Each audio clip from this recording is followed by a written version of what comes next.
तो नमस्कार दोस्तों, आपका अपना परिवार जीनियस जैक्सन में आप लोगों का स्वागत है। जैसे कि मैंने आप लोगों को पिछले वीडियो में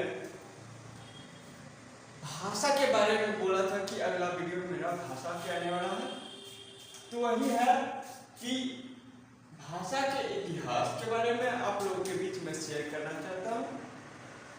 तो उससे पहले देखते हैं कि हमारे बीच संस्कृत जो आया था, संस्कृत यह एक भाषा था जो कि यह हिंदी का आधार माना गया था। हिंदी का आधार, ठीक, यह क्या था? हिंदी का आधार। और ऐसे बढ़ते बढ़ते चलते गया। उसके बाद हमारे बीच प्राकृतिक भाषा है, ठीक।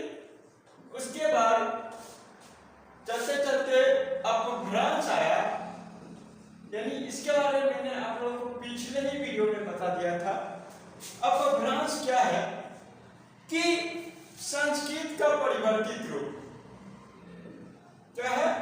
संस्कृत जो है वह अपभ्रंश जो है संस्कृत का परिवर्तित रूप है, ठीक। क्या है? अपभ्रंश संस्कृत का परिवर्तित रूप। उसके बाद हमारे बीच एक नया भाषा आया, यानी अभी जो वर्तमान में चल रहा है वह भाषा हिंदी था। कौन सा था? हिंदी भाषा था। इसके बारे में मैंने आप लोगों को पिछले ही वीडियो में बता दिया था कि यह एक क्रम से चला था, ठीक है। तो आज का मेरा मुख्य बात है वो भाषा के इतिहास के बारे में लेके है। तो हम इसके बारे में इतना जानकारी आप लोगों को पिछले वीडियो में दे दिया था। तो आज हम भाषा के बारे में देखने का प्रयास करेंगे, ठीक। तो भाषा के बारे में देखते हैं। तो भाषा कई प्रकार की होती है, ठीक है। भाषा हमारे बीच बहुत सारे हैं। और मैंने हिंदी की बात करें, हिंदी भाषा की बात करें तो भाषा जो है, ठीक, भाषा, ठीक, भाषा जो शब्द है इसकी उत्पत्ति, भाषा शब्दों की उत्पत्ति की बात करें तो संस्कृत के भाष धातु से हुआ था। संस्कृत के भाष धातु से हमारा भाषा शब्दों की उत्पत्ति हुई थी। तो इसके बारे में कहा जाएगा तो संस्कृत के यानी भाषा शब्द की उत्पत्ति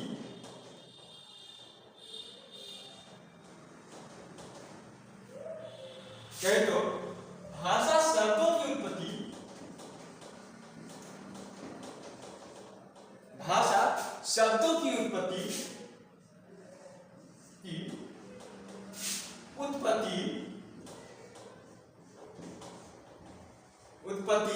संस्कृत के क्या कहे? संस्कृत के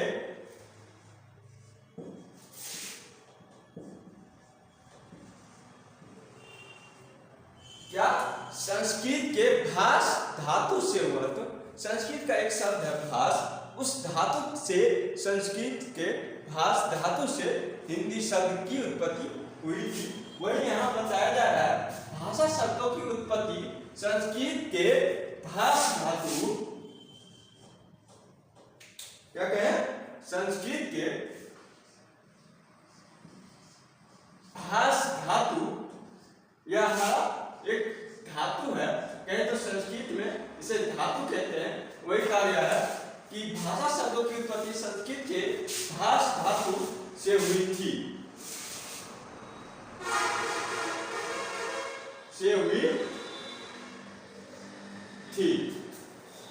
अब क्या कि जब संस्कृत की भाषा शब्दों की उत्पत्ति संस्कृत के भाष धातु से हुआ था, तो जिस धातु से हुआ था उसका कोई ना कोई अर्थ होगा, तभी तो उसकी उत्पत्ति हुई थी। तो हम उसकी उत्पत्ति के बारे में कहा जाए तो भाष का अर्थ जो होता है, भाष धातु का अर्थ जो होता है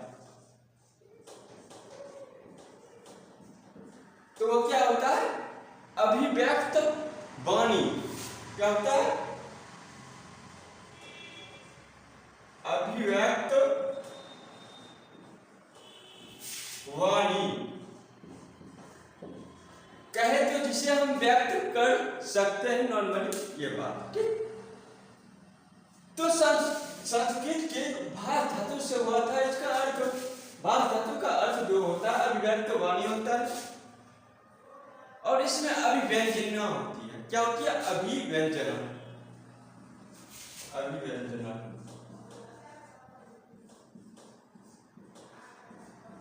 इसमें अभिव्यंजना होती है, यानी इस भाषा के अंतर्गत सुंदरता, स्वभाव अच्छा लगता है। मतलब कहे तो अभिव्यंजन में कहते हैं कि कोई आप कहीं भोजन के लिए गए, यानी कोई भोज में गए, उस टाइम क्या होता है कि आपके सामने कई प्रकार के व्यंजन उपलब्ध रहते हैं, ठीक, देखने में भी सुंदर लगता है, ठीक।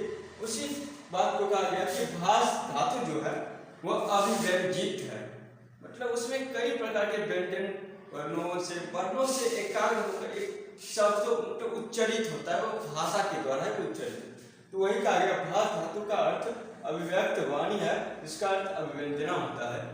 और यह भाषा जो हमारे बीच वह एक सामाजिक वस्तु है। क्या है? सामाजिक वस्तु। सामाजिक वस्तु कहने का अर्थ यह है कि समाज में कई प्रकार की भाषाएं उपलब्ध है। भाषा जो है वह प्रतिबंध उसमें नहीं लगाएगा, मतलब वो आजाद है। भाषा जो हमारे बीच उपलब्ध है वह आजाद है। तो भाषा एक प्रकार का क्या है? भाषा एक सामाजिक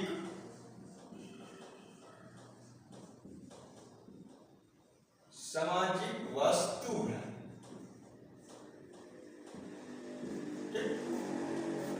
क्या है? सामाजिक वस्तु है। कहने का सेंस है सामाजिक वस्तु, कहने का सेंस यह है कि यह समाज में जोड़ना चाहता है। भाषा जो है यह समाज को जोड़ के रखता है, ठीक। अब है कि भाषा तो हमारे बीच मौजूद है, मगर सभी प्रकार के सजीव, ठीक, सभी प्रकार के सजीव की भाषा अलग अलग प्रकार की होती है। बात करें उच्च श्रेणी के बारे में, ठीक है, तो इतना बारे में हम संस्कृत की भाषा भास धातु से हुई थी, भाषा संस्कृत, इसके बारे में देख चुके हैं। और भाषा धातु का अर्थ क्या होता है इसके बारे में भी देख चुके हैं। तो हम बेसिकली भाषा शब्दों के बारे में, यानी भाषा के बारे में कुछ बेसिक से देखने का प्रयास करते हैं। तो भाषा जो हमारा होता है क्या होता है? भाषा जो हमारा होता है, भाषा हमारे बीच कई प्रकार के, बहुत सारे, और सजीव के अंतर्गत अलग अलग ढंग से उनको बोला जाता है, ठीक। जैसे उच्च श्रेणी, ठीक, उच्च श्रेणी, ठीक, उच्च श्रेणी के जीव के अंतर्गत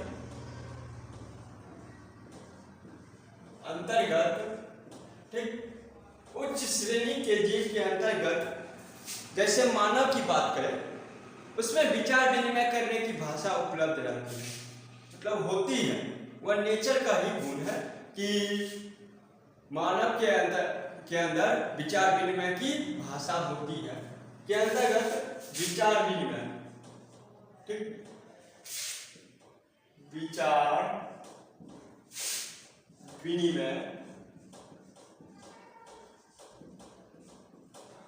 विचार विनिमय की भाषा होती है, विचार विनिमय की भाषा होती है, ठीक। अब कहने का सच है कि उच्च श्रेणी के जीव के अंतर्गत विचार विनिमय की भाषा होती है। एग्जाम्पल के लिए मानव की ही बात करें, मानव, ठीक, इंसान, तो मानव है कि मानव जो भी अपनी मन की भावनाओं को रखता है दूसरे के बीच तो सुनने वाला भी उनकी मन की भावनाओं को समझता है, यानी वो अपना विचार उनके अंतर्गत विनिमय का काम करते हैं। तो दूसरा व्यक्ति भी, सुनने वाला व्यक्ति भी विचार को विनिमय करते हुए एक दूसरे के बीच को फीलिंग्स को समझने का प्रयास करते हैं कि क्या सुख में है या फिर दुख में है या फिर किसी प्रकार की परेशानी में है, तो वो अपना विचार को प्रकट करता है और सामने वाला व्यक्ति भी समझता है। वही कहते हैं कि उच्च श्रेणी के जीव के अंतर्गत विचार विनिमय की भाषा होती है। एग्जाम्पल के लिए मानव को कहा गया है, ठीक। अब वही बात निम्न श्रेणी की जीव की बात करें, निम्न श्रेणी, वही बात अगर निम्न श्रेणी के जीव के बारे में बात करें, ठीक, लेकिन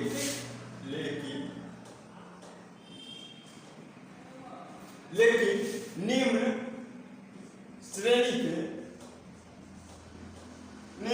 श्रेणी के जीव के सभी जीव, ठीक है, सभी जीव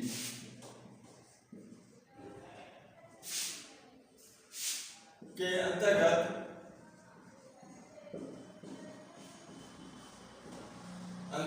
विचार विनिमय की भाषा नहीं होती है, के अंतर्गत विचार विनिमय की भाषा नहीं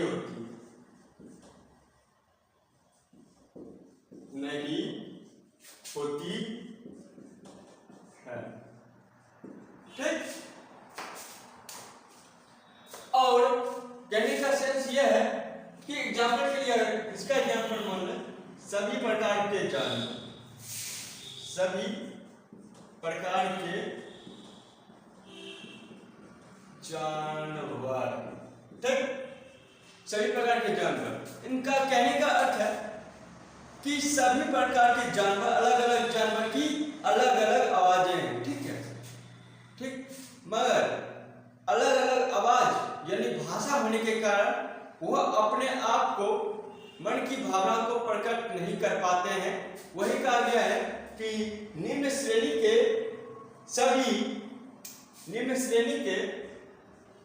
सभी जीव के अंतर्गत विचार विनिमय की भाषा नहीं होती है। एग्जाम्पल के लिए सभी प्रकार के जानवर के अंतर्गत, सभी प्रकार के जानवर के अंतर्गत क्या होता है कि उनकी जो अलग अलग जो जानवर है उनके अंतर्गत अलग अलग भाषाएं भी मौजूद है, ठीक है, जिसके कारण वो क्या है कि वो अपनी मन की भावना को सही ढंग से नहीं तो कर सकता है, मतलब अपनी मन की भावना को प्रकट नहीं कर सकते। कहने का सेंस है, कुत्ते की आवाज अलग होती है, बिल्ली की आवाज अलग होती है, और कई प्रकार के इसी तरह से भैंस की आवाज अलग होती है, हाथी का आवाज अलग होती है, सबकी अपना अपना भाषा है, अलग अलग, जिसके कारण अलग अलग भाषा होने के कारण वह अपनी मन की भावना को प्रकट नहीं कर पाते, यानी विचार विनिमय को प्रकट नहीं कर पाते हैं। तो वही बात यहाँ कहा गया है कि निम्न श्रेणी के सभी जीवों के अंतर्गत विचार विनिमय की भाषा नहीं होती है। तो और कहा जाए तो यही है कि भाषा के इतिहास के बारे में देखा गया था कि ये दोनों पॉइंट आप लोग को मैंने देखा जाता है। तो आगे हम भाषा के बारे में, भाषा के इतिहास के बारे में इतनी जानकारी आप लोगों के साथ शेयर कर चुका। इस वीडियो में और भी देखेंगे, तो इनके बारे में पहले हमें जानना होता है आखिर भाषा है क्या, ठीक है। भाषा एक प्रकार का माध्यम, क्या है? भाषा एक प्रकार का माध्यम, क्या? भाषा एक प्रकार का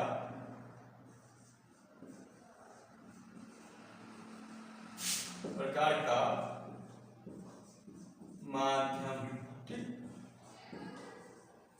माध्यम कहने का सेंस यह है कि जिसके द्वारा हम मन की भावना को प्रकट करते हैं वह माध्यम का काम करता है। चाहे निम्न श्रेणी के जीव हो या उच्च श्रेणी के जीव अपनी मन की भावनाओं को प्रकट करने के लिए किसी न किसी माध्यम की आवश्यकता लेती है। जैसे मानव की बात करें, मानव अपनी मन की भावना को प्रकट करने के लिए पहले मुख से बोलने का प्रयास किया, उसके बाद लिख कर प्रकट किए, उसके बाद कुछ हमारे बीच धीरे धीरे धीरे बदलाव होते होते कुछ लोग शिक्षा हो जाने के कारण धीरे धीरे संकेत के माध्यम से समझने का भी प्रयास किया, जो कि यह एक माध्यम का काम करता था। यह भी संकेत जो होता है वह माध्यम का काम हमारे बीच किया करता था। यानी भाषा भी किसी न किसी माध्यम के जरिए ही हमारे बीच अपनी मन की भावना को प्रकट करता है। ठीक, तो वही का भाषा एक प्रकार की माध्यम है। ठीक है, भाषा एक प्रकार का माध्यम है जिसके द्वारा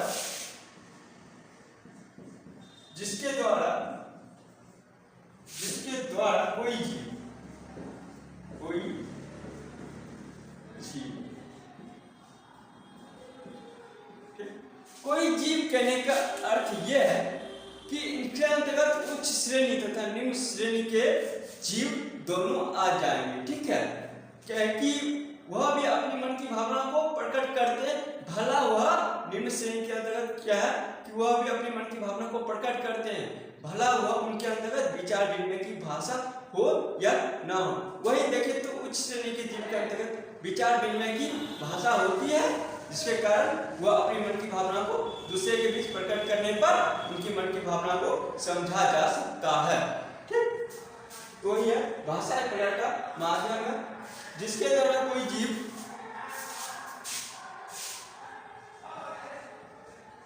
अपनी मन की भावना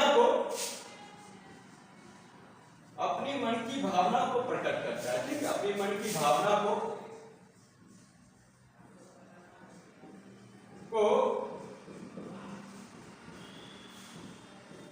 प्रकट करता है। ठीक, उसके बाद हमारे बीच कई प्रकार के परिभाषा को लेकर आए थे। ठीक है, अब है कि भाषा यह एक मुद्दा था। ठीक है, इन्होंने इसके बारे में हमारे बीच कई प्रकार के भाषा देने वाले लोग आए थे। भाषा की परिभाषा को लेकर कई प्रकार के हमारे बीच आए थे। तो हम सबसे पहले भाषा की बात करें। भाषा की परिभाषा साधारणतः यह कहा जाता था कि भाषा एक प्रकार का माध्यम है जिसके द्वारा कोई जीव अपनी मन की भावना को प्रकट करता है। क्या है? अपनी मन की भावना को, इच्छाओं को एक दूसरे के बीच प्रकट करता है। तो हम भाषा के प्रकारों की बात करें,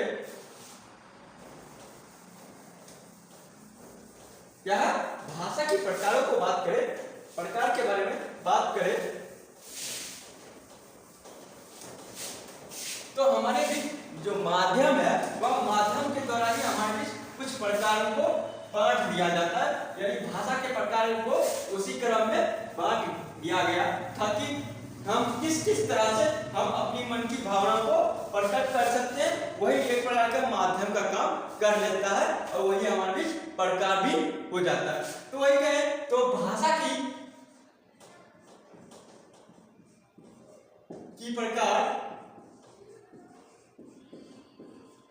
ठीक, तो भाषा के प्रकार की बात करें तो माध्यम के द्वारा ही तय हो गया था कि हम किस किस माध्यम से हम अपनी मन की भावना को प्रकट कर सकते हैं। तो भाषा का पहला प्रकार, दूसरा प्रकार और तीन प्रकार मुख्यतः हमारे बीच भाषा तीन प्रकार के हुए थे। पहला हमारे बीच मौखिक आया था,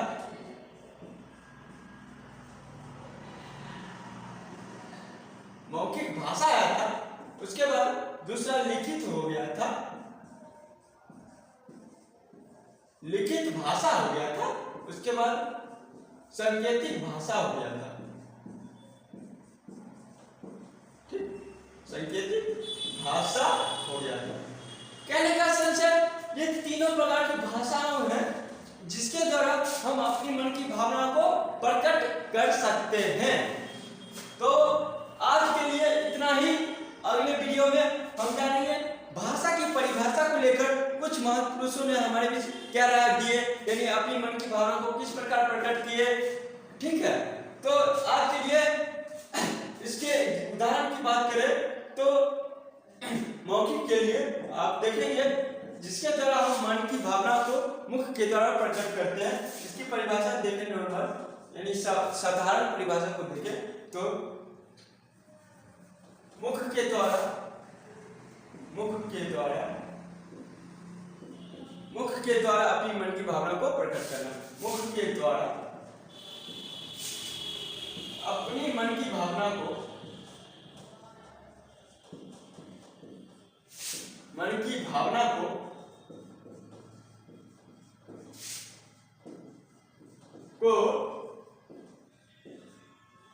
प्रकट करना। ठीक, उसके बाद लिख कर अपनी मन की भावना को प्रकट करना। लिख कर अपनी मन की भावना को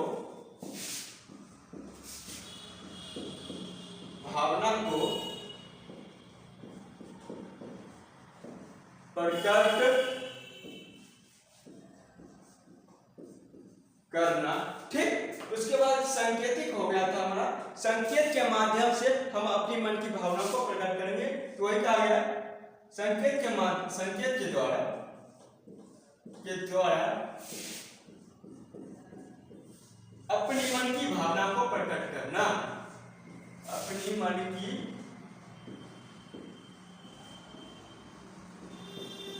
भावना को प्रकट करना। ठीक, इसका एग्जाम्पल की बात करेंगे मुख के द्वारा।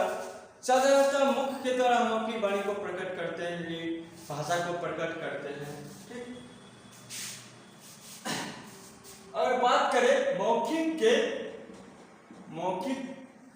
के उदाहरण की, तो जनता के बीच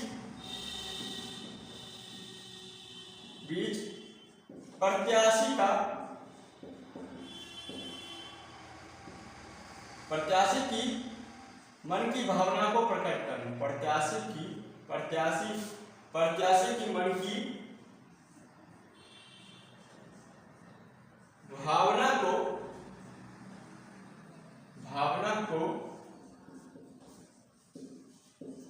प्रकट। ठीक, मतलब मन की भावना को प्रत्याशी अपने जनता के बीच प्रकट करेगी। तो वही कहा गया जनता के बीच प्रत्याशी की मन की भावना को प्रकट करना। ठीक, यह हमारा मौखिक भाषा का उदाहरण हो गया। तो दूसरा हमारा आता है लिखित भाषा।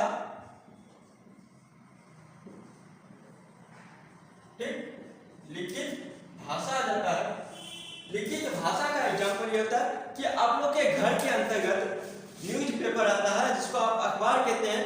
उसमें क्या होता है कि हमारे बीच कई प्रकार की घटनाएं, जिस दिन जैसे आज की कुछ घटनाएं हमारे बीच कल की अखबार में मौजूद रहेगा, जो कि पेपर की लिखित भाषा के रूप में हमें प्राप्त होगा। वही क्या है अखबार। ठीक, जिसको पेपर कहते हैं, उसमें लिखित रूप में हमें जानकारी मिलती है। यानी इस क्षेत्र में होने वाली घटनाओं के बारे में हमें मतलब होता है कि अब यहाँ पे जो होने वाली घटना है उनकी भावना जो हमारे बीच प्रकट होगी वह होगी अखबार पेपर के रूप में, लिखित रूप में हमें प्राप्त होगी। ठीक, उसके बाद होता है संकेतिक।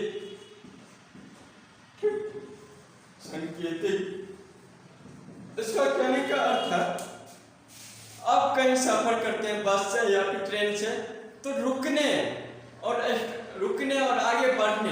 ठीक है, आप कहीं नई जगह जाते होंगे और इस प्रकार से निशान देखते होंगे, यानी सड़क के किनारे इस प्रकार का चिन्ह देखते होंगे। ठीक है, स्टॉप ऐसे लिखा रहता है। ठीक, और इसी तरह से घेरा लगा रहता है, यानी किसी प्रकार का चिन्ह दिया जाता है कि आगे सड़क से इधर है या फिर आगे आप नहीं जा सकते। यानी किसी प्रकार का चिन्ह दिया रहता है जो आप समझ लेते हैं कि इससे आगे नहीं जाना है या फिर इससे खतरा है। आप लोग देखते होंगे बड़े बड़े बिल्डिंग के नीचे बड़े बड़े जो प्लांट लगे रहते हैं, उसके बाहर लिखा होता है खतरा। कहने का सेंस है उसके अंदर अगर आप जाएंगे तो वह आप खतरा में पड़ सकते हैं। वो संकेत के माध्यम से वहां पे बोर्ड के माध्यम से लगाया जाता है। ठीक है, यह हो जाता है हमारा सांकेतिक भाषा। ठीक है, क्या रहता है सांकेतिक भाषा। और हमारे बीच कई प्रकार की भाषा को परिभाषित करने के लिए आए थे। तो इसकी जानकारी मैं आप लोगों को अगले वीडियो में देने वाला हूँ कि हमारे बीच कुछ महान पुरुषों ने किस किस प्रकार से हमारे बीच भाषा की परिभाषा को दिए थे। तब तक के लिए वेलकम, स्वागत, थैंक यू, धन्यवाद।